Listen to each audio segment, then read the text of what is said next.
Alamin ang latest weather update ngayon dito sa Sir Aris Official Weather News Today. Patuloy pa nga itong lumakas at ngayon ay taglay na ang maximum sustained winds na umaabot sa 140 km per hour near the center at gusts pong umaabot sa 170 km per hour.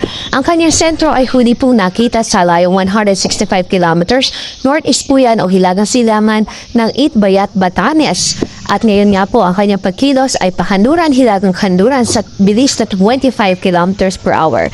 Kasalukuyan ay direktang naapektuhan po nito ang Batanes Province in terms yung hangin niya o severe winds. Makaranas ng pabugso ng hangin doon sa Batanes Province. Habang in terms of mga pag-ulan naman ay nakakaapekto ito ngayon dito sa Batanes, maging sa Cagayan Province, Ilocos Norte at Apayao Province. Sa natitirang bahagi naman ng bansa ay habagat o southwest monsoon ang nakakaapekto at nagtemperate at nagdudulot din ho ito ng mga pag-ulan sa ilang bahagi ng ating kalupaan. Maya-maya lamang, iisa-isahin po natin yung mga lugar na makakaranas ng mga pag-ulan dulot ng habagat.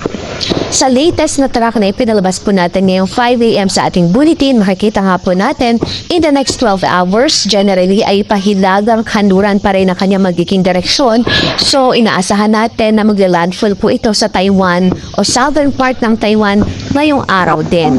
At nakikita nga po natin, based na rin po dito sa ating pinakita po na track, itong shaded areas kung saan makikita po natin hagip ng radius ng bagyo ang Batanes Province. Ibig sabihin, yung mga pagbugso ng hangin doon ay inaasahan dulot ni Typhoon Goryo.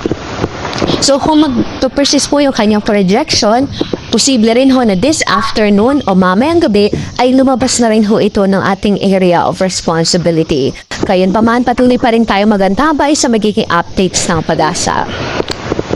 Kaugnay dyan, signal number 2 pa rin ay nakataas sa Itbayat, Batanes o sa municipality ho ng Itbayat doon po sa lalawigan ng Batanes. Habang signal number 1 naman sa natitirang bahagi pa ng Batanes Province. Kaya sa mga kababayan natin doon, patuloy natin silang pinag-iingat, maging alerto po tayo dahil sa lugar na nakataas ang signal number 2 possible ng 62 to 88 km per hour na wind o lakas na hangin at posibleng magdulot ng minor to moderate threat to life and property. Habang yung nakataas naman ang signal number 1 ay posible ang 39 to 61 km per hour na maximum sustained winds o lakas ng hangin at pwede magdulot ng minimal to minor threat to life and property.